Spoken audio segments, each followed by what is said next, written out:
New Jersey, and that should tell you everything. We emigrated from Cuba, and my parents will tell you that they settled in New Jersey. I would tell you they settled for New Jersey. And I don't know how to tell this story any other way. I'm going to try to tell the short version because this is just the beginning of the damn show. But I was so severely bullied in this town. I mean, I was like held down and had people spit in my mouth, and I was physically beaten on a daily basis. And if I could tell you that if I made it home, everything would be okay, this would be a different story. But what was happening at home was even worse than what was happening at school. And so by the time I was 17, there was a phrase that I heard almost every single day. It's a phrase no one should ever have to hear, which of course it pains me to repeat it now, but just for the sake of accuracy. On a daily basis, I heard the words, "You should kill yourself. You should do this town a favor and kill yourself. You should do this school a favor and kill yourself. You should do your own family a favor and kill yourself." And I got to tell you something. No matter how much you disagree with something, if you hear it enough times, it starts to get under your skin. And eventually you find yourself standing in a Starbucks somewhere and you're like, "Na, na, na, na, I'm in love with your body." Shut up! Why am I singing this fucking song? I hate this fucking song. Now, of course I kid about it now, because what is comedy if not tragedy plus time? But I can tell you that as a teenager it was not funny. And as a teenager I finally did come to a point where I just marked a date on the calendar and I said, these people are right. I don't belong here. Everybody hates me. I suck. I'm worthless. I'm never going anywhere in this life. And thinking that the entire world was like the people in my town, I didn't see how there was possibly any future for me.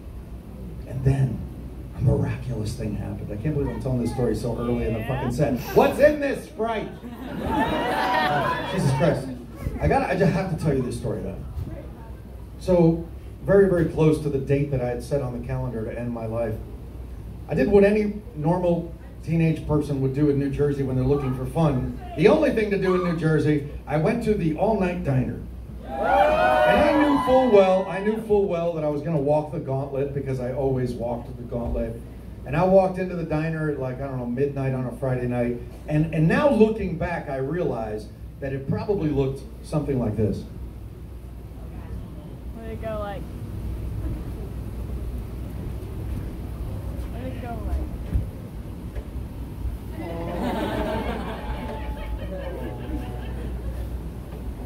Because I had been so used to being abused for so many years that I just accepted that role.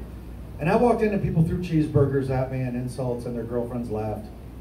And I just went to the back of the diner like I always did. I found a booth in the back. I opened up my sketchbook, my TARDIS, my transporter pad, my cabinet that opened to a fantasy world, and I could be anybody I wanted to be in that sketchbook.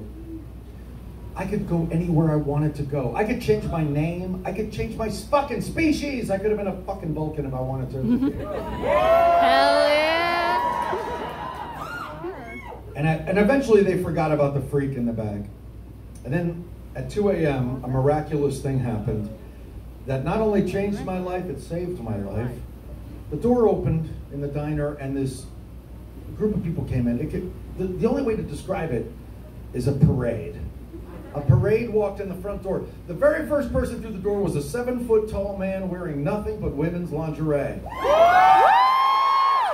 his really big, sparkly boots.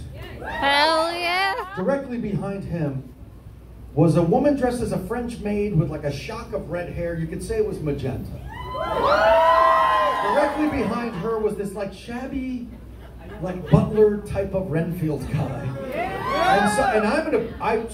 I gotta tell you, I braced for them because I knew how badly I was treated, and I would just assume they were gonna be treated so poorly.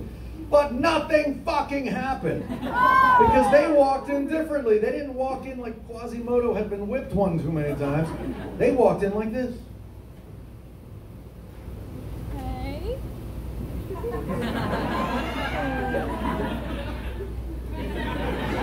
It wasn't arrogance. It was, we know who we are. We like who we are. We know that we're not like you, and it's probably for the best.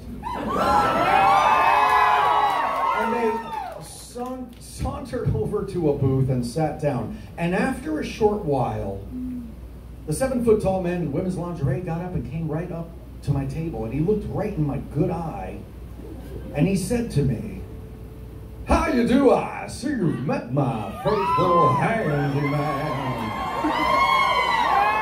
That's not really what he said, but that's how I like to remember it. What he said was even more incredible. I was a total stranger. He walked up to me and he said, "You look like you could use a friend." And I did not know what to say. I'd never been shown that kind of kindness before, certainly not by a stranger. And he said, "Would you like to sit with us?" And I said, "Sure." And I picked up my sketchbook and I went and I sat with him and I said, "Listen, I don't mean to be rude. I don't mean to be offensive. Maybe this is ignorant, but what is this all about? I don't understand this. Like, is the circus in town? I don't get it." And he said to me, "Oh, there's this movie we go to see every week." And I said, "You see the same movie every week?"